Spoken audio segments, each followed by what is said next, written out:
ولا تهنوا ولا تحزنوا وأنتم الأعلون إن كنتم مؤمنين। ও মুসলমান, সাময়িকভাবে জুলুম বা অন্যায় সামনে আসার কারণে তুমি দুর্বল হয়ে যাও। আমি দুর্বল, এই মুহূর্তে আমার না মানা ছাড়ার উপায় নাই, কারণ আমি যদি না মানি জালিম আমাকে মেরে ফেলবে। আল্লাহ রাব্বুল আলামিন বলেন,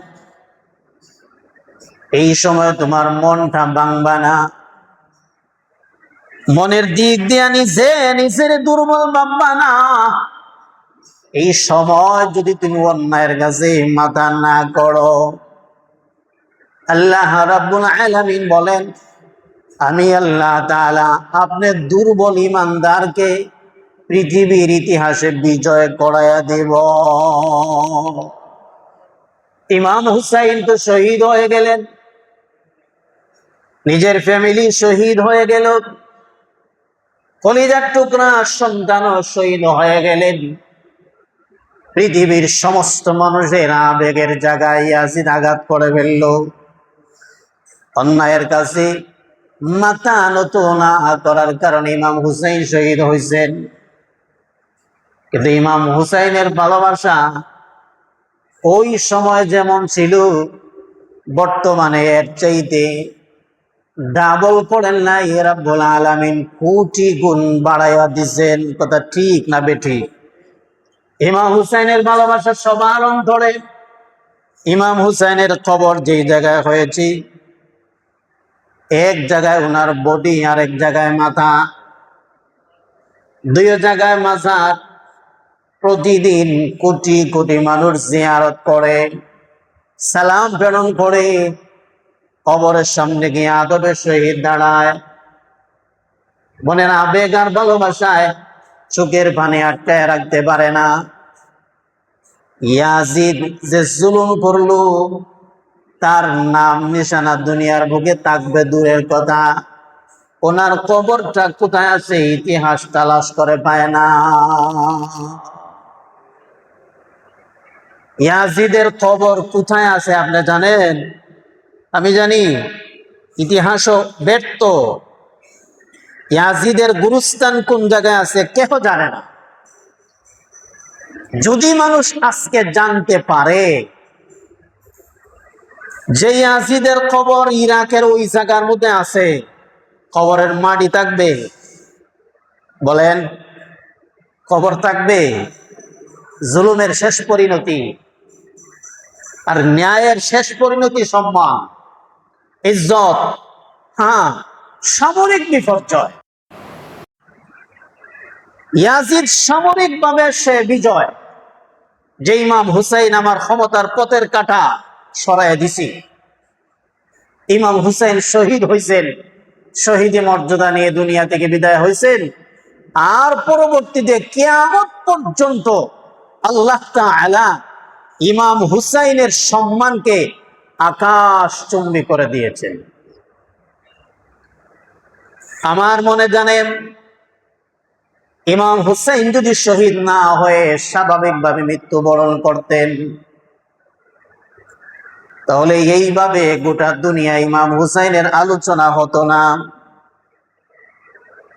এইভাবে ইমাম হুসাইনের জন্য বারবার দোয়া করা হতো না। তো ইমাম হুসাইন শহীদ হয়েছেন অন্যায়ের কাছে মাথা না নত করিয়া। অত সাময়িক ভাবে জীবন সমাপ্ত হয়ে গেছে, কিন্তু রব্বুল আলামিন ইজ্জতটা বাড়ায় দিয়েছেন কিয়ামত পর্যন্ত আকাশচুম্বী। এই জন্য আল্লাহ রাব্বুল আলামিন বলেন, ওয়ালা তাহসাবান্নাল্লাযীনা কুতিলু ফি সাবিলিল্লাহি আমওয়াত বাল আহইয়াউ ওয়ালাকিন লা তাশউরুন। শহীদ যারা হয়ে যায়, এরা মারা গেছেন আপনি ভাববেন না। আমি আপনি মারা যাওয়ার সাথে সাথে জিন্দেগি খতম। পৃথিবীর কোনো মানুষ স্মরণ রাখে না, সম্মানও দেয় না। কিন্তু শহীদ যারা হয়ে যায়, বাহ্যিক ভাবে যদিও তারা মারা যায়, কিন্তু কিয়ামত পর্যন্ত রব্বুল আলামিন রূহানি ভাবে পৃথিবীর সমস্ত মানুষের অন্তরে অন্তরে ওই মানুষটার সম্মান আল্লাহ আকাশচুম্বী কইরা দেয়। ইয়াজিদ ইমাম হুসাইনকে মারার পরে ক্ষমতায় থাকছে কতদিন? মাত্র 3.5 বছর। কত বছর? মাত্র 3.5 বছর। ইমাম হুসাইনকে মারার পরে শুরু হয়েছে, এর পরের বছর মদিনায় আক্রমণ করে প্রায় 10,000 মানুষ, এর ভিতর অনেক সাহাবায়ে কেরাম হত্যা করে ফেললো তার ক্ষমতার কারণে। এরপরে মক্কা শহরে আক্রমণ করে মক্কার পবিত্রতা নষ্ট করেছিল এই ইয়াজিদ আব্দুল্লাহ ইবনে জুবাইরকে মারতে গিয়ে। ইমাম হুসাইনকে হত্যা করলো, রাসূলের রওজা মুবারকের পবিত্রতা নষ্ট করলো, স্বয়ং কাবা বায়তুল্লাহর পবিত্রতা নষ্ট করেছে এই ইয়াজিদ। আল্লাহ তাআলা এমন লাঞ্ছনার মৃত্যু তাহাকে দান করেছেন, অনেক ধরনের বিবরণ পাওয়া যায়। এর মধ্যে একটা বিবরণ, ইতিহাস সত্য মিথ্যা আল্লাহ তাআলা ভালো জানেন।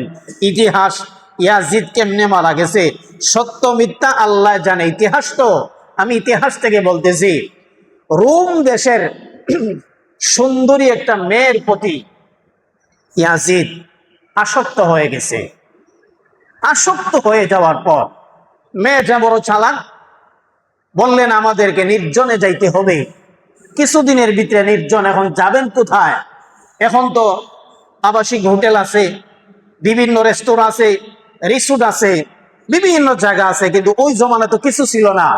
মেয়েটা বললেন চলেন আমরা একটু মরুভূমিতে যাই, এখানে কোনো মানুষ নাই, কিছু সময় আমরা ঠান্ডা বাতাস গ্রহণ করব, আলাপ করব, গল্প করব, এরপরে আমরা দাম্পত্য জীবনে পা রাখবো। ইয়াজিদ বললেন চলেন। এই জায়গায় যাওয়ার পর আল্লাহর কি মেহেরবানি, এমন পানির টান দিছে, পানির পিপাসা কাহাকে বলে, তার জান বাহির হওয়ার উপক্রম। ইয়াজিদ রাস্তায় বসলো একটু জিরান নেওয়ার জন্য, একটু সময় নেই, এই সময় নিতে গিয়ে বসলো। এইদিকে মহিলা বলল, মনে মনে সিদ্ধান্ত নিল, যেই বেচারা নবীর নাতিরে হত্যা করতে পারে সে আমার সাথে ভালোবাসার এই যে প্ররোচনা করতেছে, এখানে তো দুকামাজি থাকবে, এতে কোনো সন্দেহ নাই। এই মহিলাটা ছুরি চাকু ব্যক্তিগত অস্ত্র তো ওই জমানার সাথে থাকতো। মহিলা রোম দেশের সুন্দরী নারী ব্যক্তিগত চাকু দিয়া দিছে ইয়াজিদের পিছনে বসাইয়া। আল্লাহর কি মেহেরবানি, মরুভূমিতে ইয়াজিদ সাথে সাথে নিঃশ্বাস ত্যাগ করলো, মারা গেল। মহিলা বাঁচছে, এলাকা থেকে বাঁচছে, কেহ জানে না। 1 সপ্তাহ 2 সপ্তাহ যাওয়ার পরে সারা শরীর ফুসে শেষ হইয়া একবারে শুটকি হয়েছে। কিছুদিন পরে খবর পাওয়ার পর ওনার কিছু ব্যক্তিগত সহকারী মানুষ ওরা গিয়া দেখলেন লাশ চিনার কোনো কুদরত নাই, মাটির নিচে দাফন, মাটির নিচে এমনে বরাক মাটি, দাফন উপর না, ডাইরেক্ট জানাজা ছাড়া, জানাজাও নাই, গোসলও নাই, এমনি মাটির নিচে এই বরাক কইরা এরা পাকছে। এরার পথে ইয়াজিদের কুসকবর পৃথিবীর আর কোনো মানুষ জানে না। আল্লাহ তাআলা সম্মান দিছেন না বেইজ্জত করলেন? বেইজ্জত করছেন। আর ইমাম হুসাইন শহীদ হয়েছেন, আল্লাহ সম্মান দিছেন। বডি এক জায়গায়, ইনো মাজার, মাথা আর এক জায়গায়, ইনো মাজার। প্রতিদিন লক্ষ লক্ষ মানুষ ইমাম হুসাইনের কবর জিয়ারত করে। আল্লাহ বেইজ্জত করছেন না? আকাশচুম্বী সম্মান আল্লাহ দান করেছেন, আল্লাহ সম্মান দিলেন। এই জন্য আল্লাহ তাআলা বলেন, হকের পথে যারা আছেন কিয়ামত পর্যন্ত আল্লাহ তাআলা এদের সম্মানকে সমুন্নত করে রাখেন। আচ্ছা আমি আপনাদেরকে জিজ্ঞাসা করি, আল্লাহ তাআলা যদি আপনাকে 10টা সন্তান দান করে, আর আমি ইমাম সাহেবকে নিচে হুজুর নাম রাখতাম, এই বাচ্চাদের নাম রাইখা দেন, আমি যদি বলি ভাই বড় ছেলেটার নাম ইয়াজিদ রাইখা দেন, থাকবো ইমামতি? সম্মান দিচ্ছেন না বেইজ্জত? সুবহানাল্লাহ। ইয়াজিদ নাম কিন্তু সুন্দর, খুব সুন্দর নাম, বাংলা অর্থ বর্ধিত। আল্লাহ তাআলা আপনার হায়াত, সম্মান, রিজিক সবকিছু বর্ধিত যিনি করেন, আল্লাহ, এই ব্যক্তির নাম ইয়াজিদ, বাংলা অর্থ খুব সুন্দর, নামটাও সুন্দর, কিন্তু বর্তমানে এই সুন্দর হইছে না গালি হয়ে গেছে? গালি, মানুষের গালি দিলে হয় ইয়াজিদের বংশধর বা ইয়াজিদের ছেলে, একটা ইয়াজিদের মতো গালি হয়ে গেছে। ইয়াজিদকে আল্লাহ তাআলা কিয়ামত পর্যন্ত বেইজ্জত করছেন। খবর জানা নাই, বাড়ি জানা নাই, কই আছে এটাও জানা নাই, সে আছে কোথায় কেউ জানে না, কিন্তু সব সময় মানুষ মনে হইলেই লানত দিতে থাকে। পক্ষান্তরে ইমাম হুসাইনের কথা মনে হয়ে যাওয়ার পর বেনামাজি মুসলমান নামাজ পড়ে না, কিন্তু হুসাইনের কথা মনে হয়ে গেলে তাড়াতাড়ি দোয়া বাইর হয়। ইয়াজিদের কথা মনে হয়ে গেলে দুর্বল ইমানদার কিন্তু মন থেকে ঘৃণা বাহির হয়। আল্লাহ রাব্বুল আলামিন ইমাম হুসাইনকে সম্মান দিয়ে দিলেন। ইমাম হুসাইন মারা যাওয়ার পর ইয়াজিদ ভাবছিল তার ক্ষমতা লম্বা হবে, কিন্তু না না, মাত্র 3.5 বছর, 39 বছর বয়সে ইয়াজিদ দুনিয়া থেকে বিদায়। তার জীবনের যে বিলাসিতা গ্রহণ করতে পারে নাই, রব্বুল আলামিন উঠায় নিছেন। এই জন্যে জুলুম হলো 2 প্রকার, একটা ব্যক্তিগত, একটা হলো সামগ্রিক ভাবে। ব্যক্তিগত জুলুম হলো আপনি বারবার গুনাহ করলেন, নফসের কথা মতো চললেন, নিজে নিজেকে ধ্বংস করে দিলেন, এটাও জুলুম। আরেকটা জুলুম হলো জাতির উপর, সমাজের উপর, আপনার প্রতিপক্ষ যারা আছেন এদের উপর আপনি জুলুম করলেন, এটা হলো আরেক ধরনের জুলুম। এই ধরনের জুলুম যদি আপনি করেন, রব্বুল আলামিন আপনার জিন্দেগিটা ঘৃণার পাত্র বানায় দেন। আপনি মারা যাওয়ার পূর্ব থেকে শুরু হয়ে যায়, কিয়ামত পর্যন্ত আপনার জিন্দেগির উপর মানুষ লানত করতে থাকবে। আর যদি আপনার জীবনটা সফল হয়, ব্যক্তিগতভাবে আপনার সম্মানী হবেন, কিয়ামত পর্যন্ত রব্বুল আলামিন মানবদেরকে আপনার উপর মুসল্লত করে দিবেন, লাগায় দিবেন। যেই মানুষ শুনবে, এই মানুষটাই মনে মনে আপনার জন্য মাগফিরাতের দোয়া করবে। ইসলামের ইতিহাস আপনি একটু খুঁজেন, দুনিয়ার 60টা রাজা, সারা দুনিয়ার যারা প্রধানমন্ত্রী ছিলেন, এর ভিতরে 2 জন মুসলমান, 2 জন কাফির। মুসলমান 2 জনের, প্রথম জনের নাম জুলকারনাইন, মুসলমান দ্বিতীয় জনের নাম হলো সুলাইমান আলাইহিস সালাতু ওয়াস সালাম। জুলকারনাইন হায়াত বড় লম্বা, 1600 বছর ক্ষমতায় ছিলেন, 1600 বছর ক্ষমতায়। পৃথিবীর যত জুলুম আছে সবগুলি জুলকারনাইন বন্ধ করে দিলেন।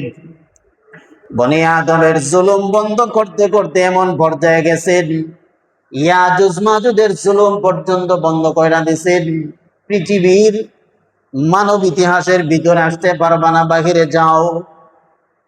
আল্লাহ রাব্বুল আলামিন এই জুলকারনাইনের সম্মান এমন ভাবে বাড়ায় দিয়েছেন, পৃথিবীর প্রতিটা মানুষ জুলকারনাইনের নাম শুনলেই দিল থেকে দোয়া বাহির হয়ে যায়, আল্লাহ ওনার পরকালের জিন্দেগির মর্তবা আপনি বাড়ায় দিয়ে। সুবহানাল্লাহ, জোরে বলে। পক্ষান্তরে সুলাইমান আলাইহিস সালাম আরেকজন মুসলমান নবী, উনিও পৃথিবীর রাজা, ক্ষমতায় ছিলেন অল্প দিন, মাত্র 49 না 39 বছর। গোটা দুনিয়ার সমস্ত জুলুম রে দূর কইরা এক দেহের মতো ইনসাফ একটা সমাজ, ইনসাম ভিত্তিক সমাজ গড়ে দিলেন। গোটা দুনিয়ার যত মুসলমান আছে মনে হইলেই সুলাইমানের জন্য দোয়া করে। খালি মানুষ না, জিন্নাত, পশু পাখি যত প্রাণী আছে মনে হইলেই সুলাইমান আলাইহিস সালামের জন্য দোয়া করে। আল্লাহ নবী সুলাইমানের কবরে আপনার রহমত নাজিল করেন, ওনার আল্লাহ আপনি বাড়াইয়া দেন। পক্ষান্তরে 2 রাজা, একটার নাম বুখতে নসর, গোটা দুনিয়ার রাজা। আর একটার নাম হলো নমরুদ, গোটা দুনিয়ার রাজা। ফেরাউন একটা ছিল, কিন্তু দুনিয়ার রাজা না, শুধু মিশরের রাজা। বুখতানেসরের রাজত্ব ছিল মাত্র ৩৯ বছর। এমন জুলুম করেছে, বায়তুল মুকদ্দিস ধ্বংস কইরা বায়তুল মুকদ্দিসের ভিতরে শুয়োর পর্যন্ত রেখেছে।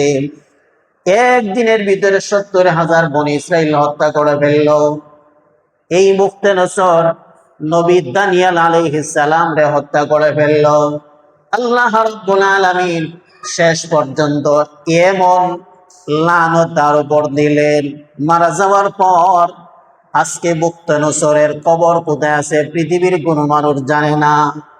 এরপরে যদি মনে হয় বারবার মানুষ শুধু ঘৃণা করে, আল্লাহ তার উপর আপনি লানত বর্ষণ করেন। আরেকজন ছিল নমরুদ। ইব্রাহিম আলাইহিস সালামের জমানায় রাজত্ব ছিল লম্বা টাইম, প্রায় ৪০০ বছর।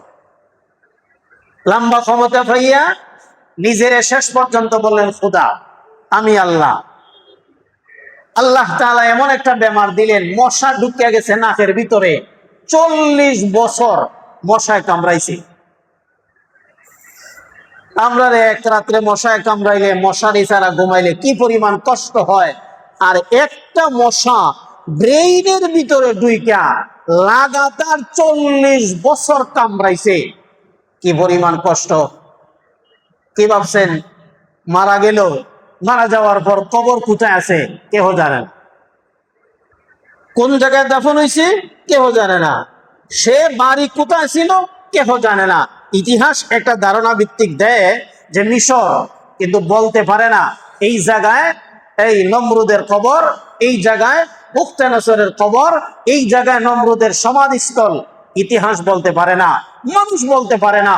আল্লাহ তাআলা এমন লানত দিছেন অনেক দূর, আমাদের একদম কাছাকাছি সময় আসেন।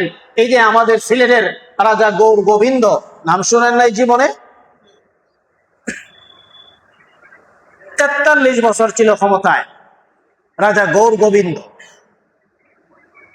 এই নবীগঞ্জের দিনারপুরের ব্রিজ থেকে নিয়ে ইন্ডিয়া আসাম পর্যন্ত আলাদা রাজ্য, আলাদা দেশ রাজা গৌর গোবিন্দের।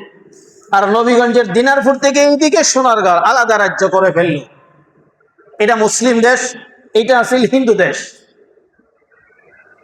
১২৬০ থেকে ১৩০৬ পর্যন্ত, ১২৬০ ইংরেজি থেকে ১৩০৬, ৪৩ বছর ক্ষমতায় যাওয়ার পর আরে বাপরে বাপ, শেষ পর্যন্ত এই রাজা গৌর গোবিন্দ নিজেকেও খুদা খুদা বাপ মনে হইত। সংসদ ভবনের সামনে বিশাল বড় মূর্তি রাখলো, যে কেহ সংসদে ঢুকত সজিদা দিয়া ঢুকতো, এটা আমার খুদা। শিলাগড় এলাকায় মাত্র ১৩টা ফ্যামিলি, এরা মুসলিম, গোপনে মুসলমান। এর ভিতরে একজনের নাম মৌলানা গাজী বুরহানুদ্দিনের বাবা মৌলানা আরমান সাহেব। মাত্র ১৩ ফ্যামিলি। এই ১৩ ফ্যামিলির একজন কেমনে কেমনে আলিম হয়ে গেছেন। কেমনে আলিম হয়েছে জানেন? সিলেট শহর থেকে ঢাকা সোনারগাঁ এত দূর পায়ে হাইটে গিয়া ফইরা ওই জায়গায় গিয়া ওই জমানায় আলিম হয়ে গেছেন। সুবহানাল্লাহ জোরে বলে। ছেলে হয় না, সন্তান না হওয়ার কারণে রাব্বুল আলামিনের দরবারে মান্নত করলেন, মালিক আমার যদি আমার একটা সন্তান হয় আকিকা করব। আল্লাহ রাব্বুল আলামিন দোয়া কবুল করে ফেললেন। আল্লাহর বান্দার সন্তান হয়ে যাওয়ার পর আকিকা পূরণ করবেন। গরু জবাই কইরা আকিকা করলেন। আল্লাহ রাব্বুল আলামিনের কি কুদরত! উপর দিকে একটা সিল বা ঈগল পাখি গোশতের টুকরা মাটি থেকে উঠায়া রাজা গৌর গোবিন্দের সিংহাসনের সামনে ফেলে দিল। গৌর গোবিন্দর মাথা গরম। মুসলমান কোথায় আছে বাহির করো। মুসলমান বাহির করা হলো। ১৩টা ফ্যামিলি মুসলমান, সবাইকে শহীদ করে দিল। শুধুমাত্র একজন যার সন্তান হয়েছে, যিনি আকিকা করেছেন, ওনার ডান হাতের কবজি পর্যন্ত কেটে দিল। কবজি পর্যন্ত কেটে দেওয়ার পর যে মাসুম বাচ্চা শহীদ হয়েছিলেন, এই মাসুম বাচ্চাকে জায়গায় শহীদ করে দিল। ওনার আম্মা জান এই অবস্থা থেকে ফিট হয়ে গেলেন, বর্তমানে স্ট্রোক যেটাকে আমরা বলি, সাথে সাথে উনি মারা গেলেন। ওনার আব্বা, ওই ছেলের নাম ছিল বুরহান উদ্দিন গাজী। বুরহান উদ্দিন আল্লাহর বান্দা সিলেট দিকে রওনা হয়ে গেলেন সোনারগাঁয়ে জানার জন্যে। সোনারগাঁয়ের যিনি রাজা, এই রাজা মুসলমান ছিলেন, নাম ছিল শামসুদ্দিন ইলিয়াস। ওনার কাছে যাওয়ার পর বিস্তারিত বলার পরে উনি সৈন্যবাহিনী পাঠাইলেন গৌর গোবিন্দর বিরুদ্ধে লড়াই করার জন্য। সুযোগ হয় নাই। আল্লাহর বান্দা এখান থেকে চলে গেলেন দিল্লি। দিল্লি যিনি রাজা ছিলেন আলাউদ্দিন ফিরোজ শাহ তুগলক রহমতুল্লাহ আলাইহি, বিস্তারিত শোনার পরে উনি কয়েকবার চেষ্টা করলেন, কাজ হয় নাই। শেষে খাজা নিজামুদ্দিনের দরবারে শাহজালাল, নাম হলো জালাল উদ্দিন ইয়ামনি রহমতুল্লাহ আলাইহি, উনি বললেন আমিও যাব। ঠিক আছে, আপনিও যান। ওনার সাথে ছিল 360 জন। রওনা হয়ে গেলেন আপনাদের শ্রীমঙ্গল এলাকায় আসার পরে এখান থেকে নবীগঞ্জের দিনারপুর থেকে রওনা হয়ে গেলেন সিলেট। সিলেটে যাওয়ার পরে আল্লাহ রাব্বুল আলামিন এমন কুদরতি সাহায্য করলেন যে লক্ষ্য করে তাকায় দেখা গেল রাজা গৌর গোবিন্দর সৈন্য যারা আছে এদেরকে দেখার পরে প্রতিহত করবে দূরের কথা, আক্রমণ করবে দূরের কথা, এই সৈন্য দেখার পর অনায়াসে গাট্টি মুস্কা লইয়া পিছন দিকে দৌড়াইতে শুরু করছে। সুবহানাল্লাহ, জোরে বলবেন না? আল্লাহ রাব্বুল আলামিন দিলেন শাহজালাল রহমতুল্লাহ এর মাধ্যমে বিজয়। এমন বিজয় দিছেন, গৌর গোবিন্দ পলায়ন করছে, কোথায় গেছে খোঁজ খবর নাই। কোন সমাধি কেহ জানে না, সম্পদ কোথায় গেল কেহ জানে না, ফ্যামিলি কই আছে কেহ জানে না। শাহজালাল বাড়ি হলো ইয়ামন, আসছে আমরা দেশে, মাজার হইল সিলেট। প্রতিদিন হাজার হাজার মানুষ জিয়ারত করে। আল্লাহ সম্মান কমায় দিছে না বাড়ায় দিছেন? বাড়ায় দিছে। কারবালার ইতিহাস থেকে এটাই শিক্ষা, জুলুম করবেন। হ্যাঁ, আপনি যেমন, আমি আজকে বীর পলোয়ান, আমার মহল্লা ধরেন, আমার বাড়ি আপনাদের এলাকায়, আমার এমন ক্ষমতা যে 5 জনকে তাপড়াইতে পারি, দমকও দিতে পারি। হ্যাঁ, এটা বাহ্যিকই দিতে পারি, দমক দেওয়া সহজ হয়। কয় বছর? 10 বছর, 15 বছর, 20 বছর। এরপরে যখন আমি বৃদ্ধ হয়ে যাব, তখন এই মানুষগুলি আমার ঘিন্না দেয়, ঘিন্না, এই আমার উপর জুলুম করেছে। শেষ পর্যন্ত এমন ভাবে মৃত্যু হয়। আল্লাহ তাআলা বলেন ইন্নাল্লাহা লা ইউহিব্বু কুল্লা মুখতালিন ফখুর, অহংকারকারীকে আল্লাহ মহব্বত করেন না, বেঈমান হইয়া মৃত্যুবরণ করে। আমার ছেলে ভর্তি ছিল হাসপাতাল, এই 2-3 দিন আমিও ছিলাম। এক বেচারা এমন হায় হুতাশ, বয়স্ক মানুষ। আমি জিজ্ঞাসা করলাম, বাবাজি আপনার এত হায় হুতাশ কেনে?